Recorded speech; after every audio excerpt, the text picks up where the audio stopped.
Ako po si Kimberly.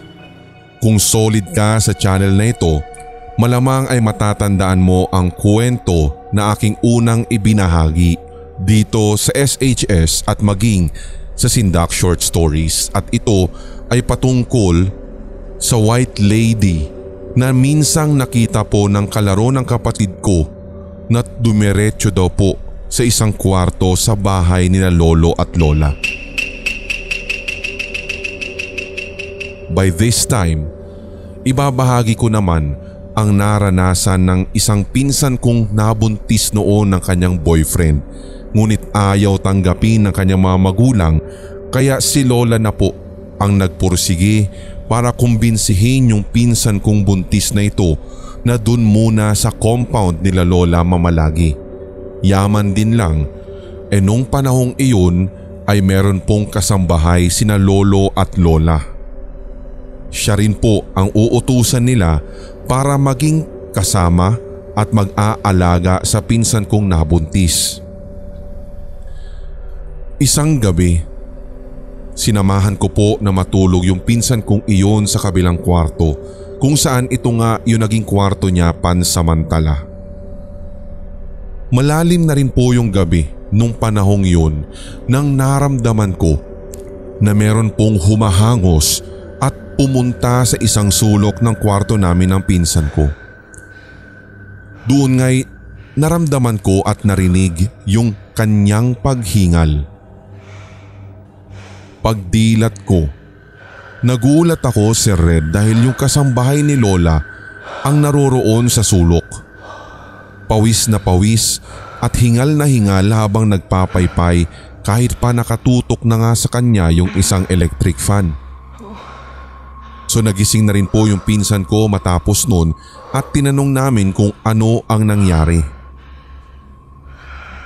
Yung lugar kasi kung saan siya natulog noon ay nasa gawing sala, which is nasa labas lamang po nung kwarto namin ng pinsan ko.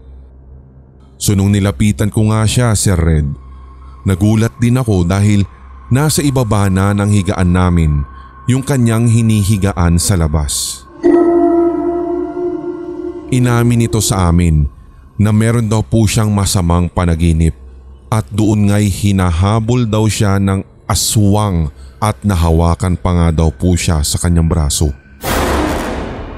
Dahil sa kanyang pagpupumiglas at malakas na pagsigaw, doon na daw po siya agad nagising at ang unang pumasok sa kanyang utak ay ang hatakin ang hinihigaan papasok sa kwarto namin.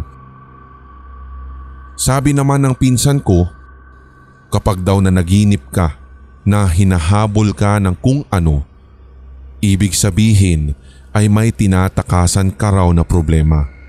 Pero ayon naman kay ating kasambahay, imposible naman daw yun. Wala naman daw siyang iniiwasan o tinatakbuhan na kahit ano, kahit man lang problema.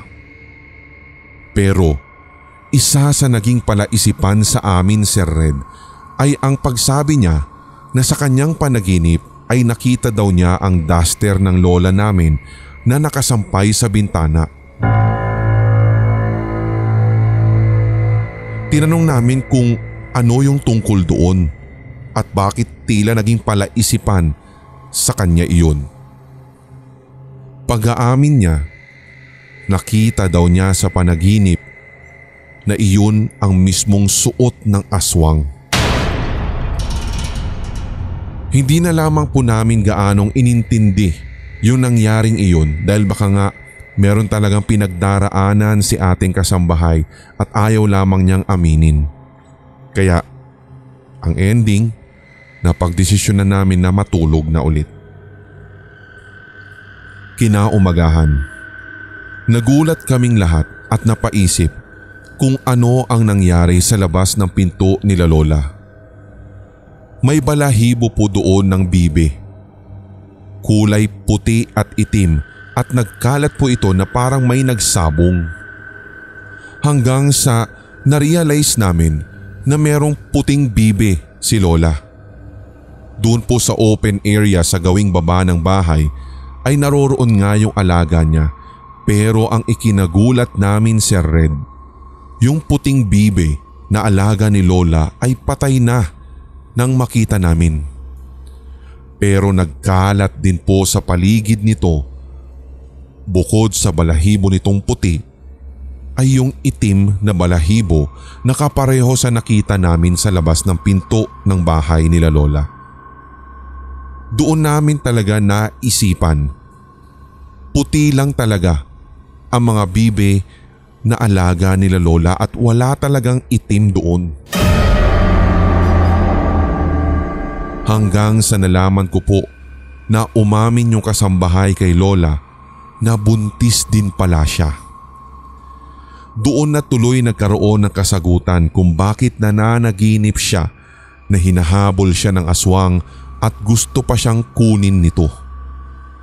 Bukod doon, yung sinabi ng pinsan ko na kapag may humahabol sa iyo sa panaginip meron kang problemang tinatakbuhan, ay doon po namin talaga natiyak.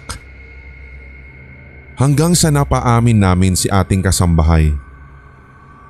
Sabi niya, balak daw niyang ipalaglag yung bata na nasa sinapupunan niya dahil madami na rin po siyang mga anak at hindi niya alam kung paano ito bubuhayin.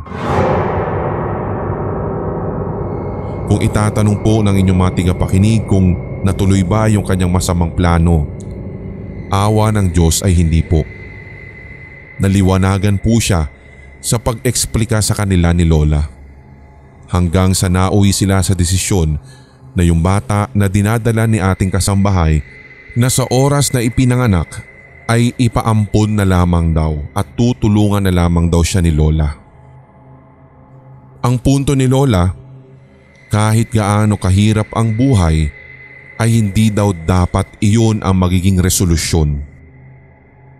Walang alam ang bata sa sinapupunan sa pinagdaraan ng problema ng magulang at bukod pa roon, isa itong biyaya.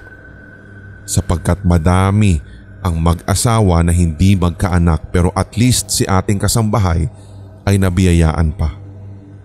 Kung sakali man na matuloy yung pagpapaampon, mabibigyan pa ito ng magandang buhay. Yun lang po, Sir Red, at more power po sa Sindak Short Stories.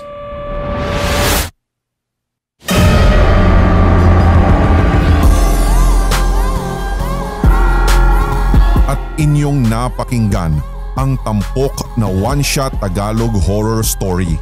I-like, mag-comment at i-share ang episode na ito sa inyong social media, mga certified kasindak.